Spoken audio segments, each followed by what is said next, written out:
Hello there, U.S. history students. It's Mr. Deegan. We're back at it with VidNotes 11.2. The learning target. Please write this down.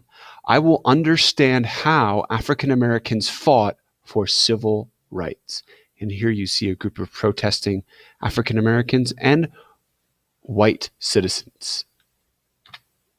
A summary for this VidNotes. African Americans used the court system and mass protests to reshape public opinion and gain civil rights.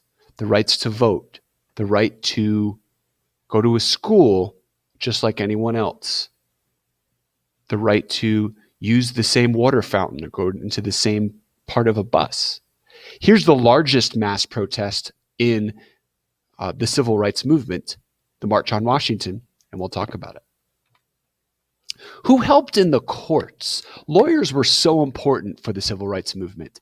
The National Association for the Advancement of Colored People, NAACP, challenged segregation in courts with effective, good Black lawyers. Lawyers were so important to the civil rights movement. You had important speakers like Martin Luther King, but the lawyers really did all of the important work.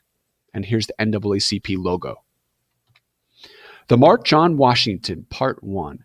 On August 28, 1963, it was a hot, late summer day. More than 250,000 marched peacefully in downtown Washington, D.C. to protest racial segregation in America.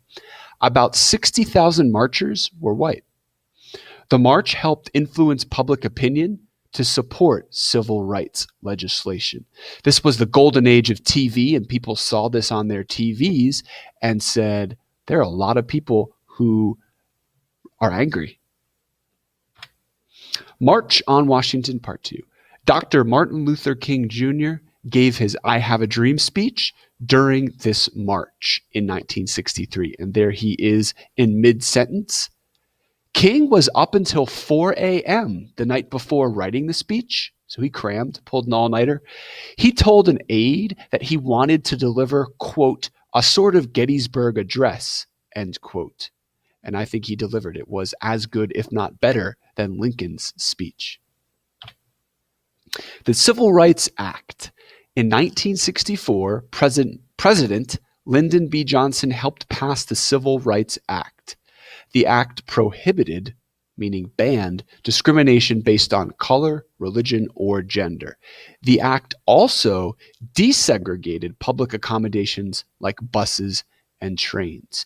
And here is LBJ, the president, signing this act into law. And here is one of his allies, Martin Luther King, watching him do it. The Voting Rights Act. A year later, in 1965, the Voting Rights Act outlawed literacy tests at voting stations. That's right. Some states had some African Americans take a reading test before they could vote. That's not right. The federal government sent registrars to the South to make sure southern states did not use racist voting methods. Some southern states still wanted to. As a result of this Voting Rights Act, the African American vote increased overall in America. And we should note that President Johnson was also important in passing this act. And here's a picture with him signing this act into law. And he said this about this act: "It is wrong, deadly wrong, to deny any of your fellow Americans the right to vote in this country." Summary questions. Please think of two. Please write them down for 3 points. There's a Canvas quiz awaiting you. And when you're done with this quiz and the questions, you are done with 11.2. This is Mr. Deegan signing off.